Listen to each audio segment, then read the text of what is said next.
Right now, Uvalde, Texas Department of Public Safety, they're giving an update on the school shooting that killed 19 students and 2 teachers. Let's listen in.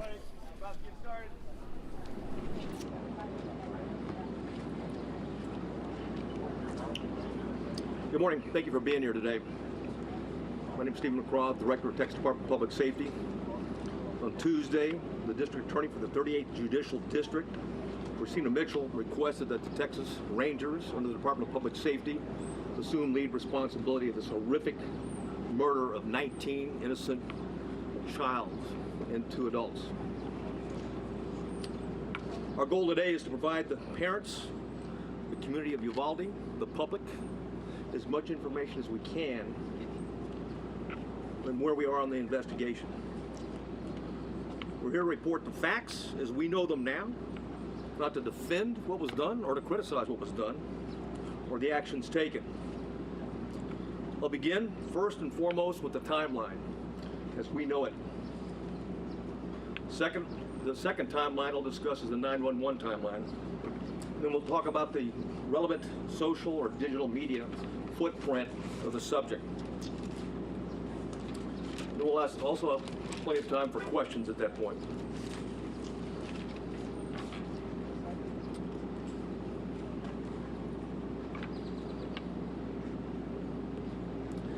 At 11:27, we know from video evidence, at 11:27, the exterior door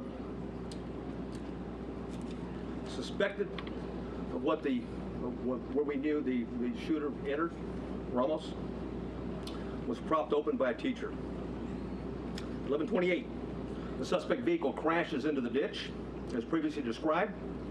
The teacher runs to the room 132 to retrieve a phone, and that same teacher walks back to the exit door, and door remains propped open. There were 2 males, as reported by Regional Director Escalon yesterday. There were 2 males at a funeral home that when they heard the crash, they went to the crash scene. When they arrived at the crash scene, before they got there, they saw a man with a gun exit the passenger side with a backpack, and they immediately began running. Ramos began shooting at him. He did not hit him.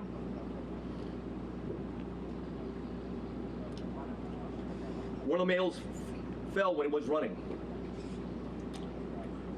Both males returned to the funeral home while they're running. And then again, we see through video, teacher reemerges inside the school in panic and apparently calls 911. 911 call at 11:30. There was a crash, man with a gun. 11:31, the suspect reaches last row of vehicles in the school parking lot. 11:31, the suspect shooting began at the school while patrol vehicles got to the funeral home. I'll point out where it is.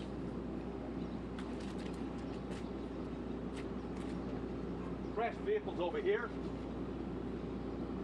The suspect was hiding behind a vehicle, started walking down, shooting into the classroom. There was discussion early on that an ISD, Consolidated ISD for Uvalde, had officer, was a resource officer and had confronted the subject. That did not happen, as R.D. Escalon talked about yesterday. It was certainly stated in preliminary interviews, but often these preliminary interviews and a cursory walkthrough doesn't reveal the type of information, and certainly, police officers, like anyone else, under stress, sometimes witnesses get it wrong. But the bottom line is that officer was not on scene, not on campus, but had heard the 911 call with a man with a gun, drove immediately to the area, sped to what he thought was the man with a gun, to the back of the school, what turned out to be a teacher, and not the suspect.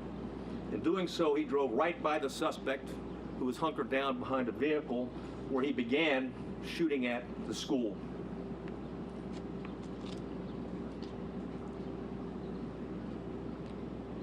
At 11:31, the suspect shooting in between the vehicle is when it began, while the patrol vehicle gets to the funeral home.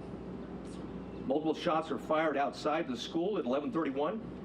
A patrol car accelerates into the parking lot, drives by the shooter. That's exactly what I was talking about. It was the ISD officer at that time. He passes, then leaves the camera view. There's multiple shots fired at the school at 11:32. At 11:32, 11:27, 11:32:36. And at 11:33 is when the suspect entered the school at the door that I'm pointing to now. At 11:33, the suspect begins shooting into room 111 or 112. It's not possible to determine from the video angle that we have at this point in time.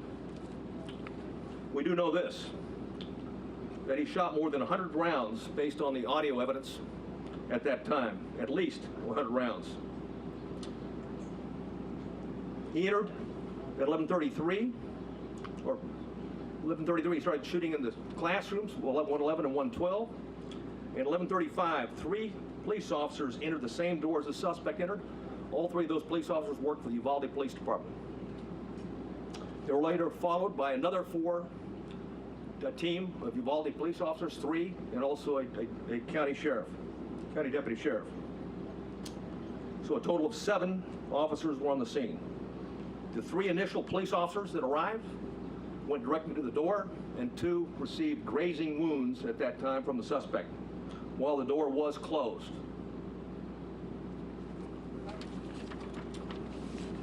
At 11:37, there was more gunfire. Another 16 rounds was fired at 11:37. 1 at 11:37 and 16 seconds, 11:38, 11:40, 11:44. At 11:51, a police sergeant and USB agents started to arrive. At 12:03, officers continued to arrive in the hallway, and there were as many as 19 officers at that time in that hallway.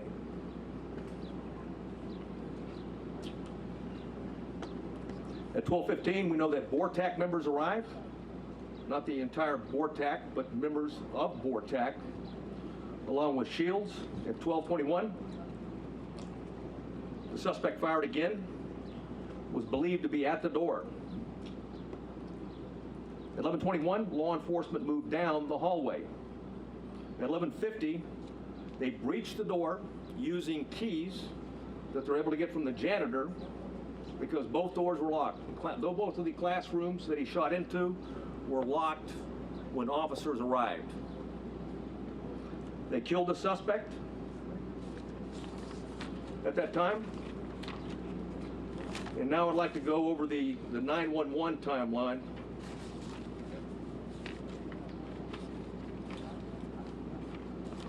Which I'll warn you is not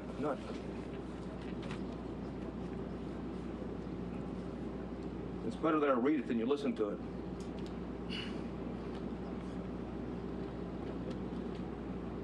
The caller identified, I'll not say her name, but she was in room 112, called 911 at 12:03. The duration of the call was 1 minute and 23 seconds. She identified herself and whispered she's in room 112. At 12:10, she called back in room 12, advised there were multiple dead. 12:13, again she called on the phone. Again at 12:16, she called back and said there was 8 to 9 students alive. At 12:19, a 911 call was made, and another person in room 111 called. I will not say her name. She hung up when another student told her to hang up.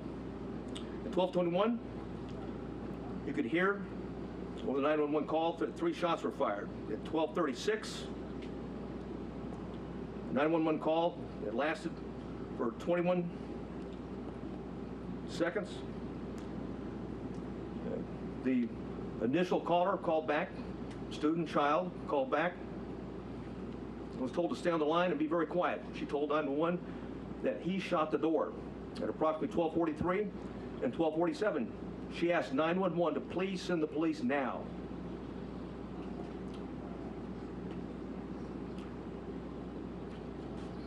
At 12:46, she said that she could hear the police next door. At 12:50, shots are fired. They can be heard over the 911 call. And at 12:51 is very loud and sounds like the officers are moving children out of the room. At that time, the first child that called was outside before the call cuts off.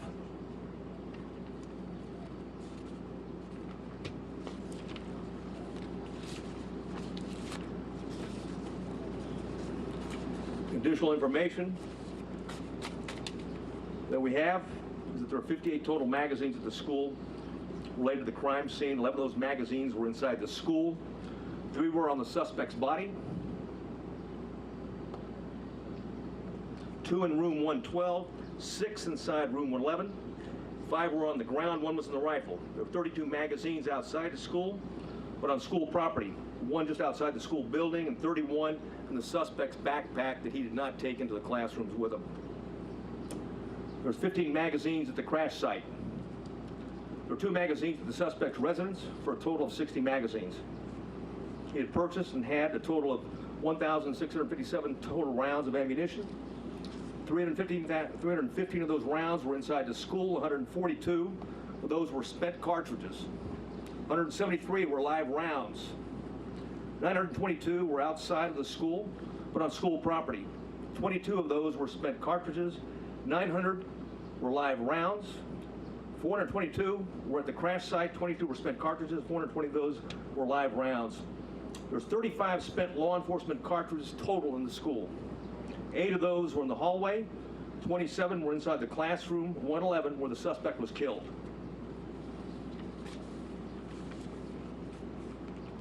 I mentioned that I was going to go over quickly a digital timeline.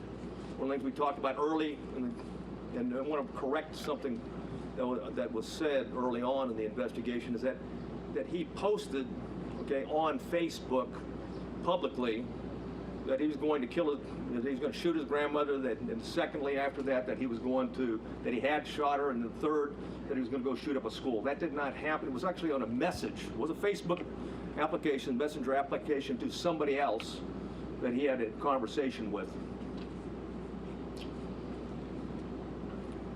We know that through his digital media footprint, and I'll just do it by date time, that Ramos asked his sister to help him buy a gun. She flatly refused. That was in September of 21. I'll avoid some of these and get to he had Instagram, a 4-group chat, and it was discussed that Ramos being a school shooter. That was on February 28th of 2022. On March 1st of 2022, there was an Instagram he had with 4 people. It was a chat. He discussed him buying a gun. On March 3rd, 2022, there was another 4-person chat. Quotations, word on the street is you are buying a gun. Ramos replied, just bought something.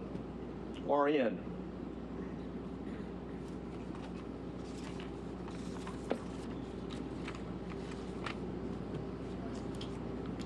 On March 14th, and there's an Instagram posting by the subject, in quotations, 10 more days. A user replied, are you going to shoot up school or something? The subject replied, no, and stop asking dumb questions and you'll see.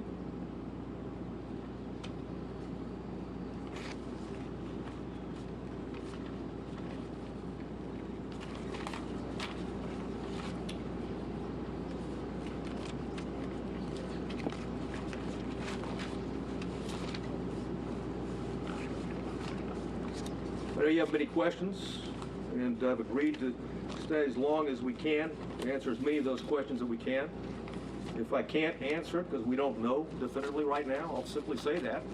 And it continues to be a preliminary investigation. There's, literally, certainly over hundreds of interviews that have been conducted, will continue to be conducted, and there's thousands of leads that are being pursued, not consecutively, but concurrently, and thanks to our federal and local partners. And I do want to mention behind me, we've got the FBI Special Agent in charge. We also have an ATF Special Agent in charge, or ASAC, and of course, who else? What I got behind? Okay, Texas Rangers, if there's any specifics that I haven't covered that I might need their particular support on. I do want to cover one thing quickly, though, before I go to questions, and that's some of the questions that we have already received. And one of those is going around now that in fact the subject had been one of the 2 arrested by the Texas Rangers and the local police back in 2018. That's not the case. He was not one of the individuals. In fact, we have found no links, associations, relationships in that investigation. Clearly, it was a threat. It was back in 2018. The two juveniles were charged with attempted or conspiracy to commit capital murder. There's no question that we thought, and we had evidence, and certainly the district attorney agreed, that these juveniles, one 13, one 14 years old, was a threat to Uvalde.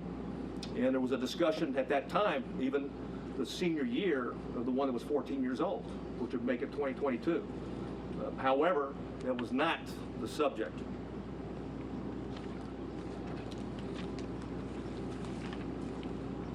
Questions?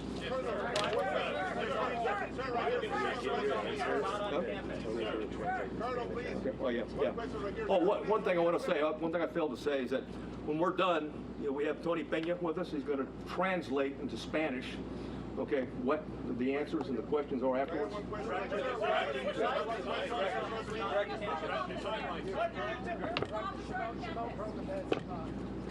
At the microphone, otherwise the cameras. Thank you for doing this, and I do hope you stay here to take as many questions as possible. You say there were 19 officers gathered in the hallway or somewhere. What efforts were made to try and break through that door you say was locked? What efforts were the officers making to try and break through either that door or another door to get inside that classroom? None at that time. Why? The on-scene commander at the time believed that it had transitioned from an active shooter to a barricaded subject. Sir, you have people who are alive, children who are calling 911 saying, please send the police. They are alive. In that classroom, there are lives that are at risk. Hey, we're well aware of that. Right, but why was this made not to go in and rescue these children? Again, the on-scene commander considered it a barricaded subject and that there was time and there were no more children at risk.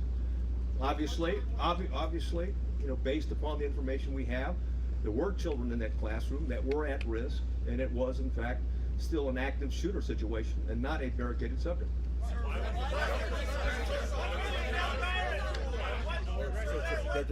Yeah.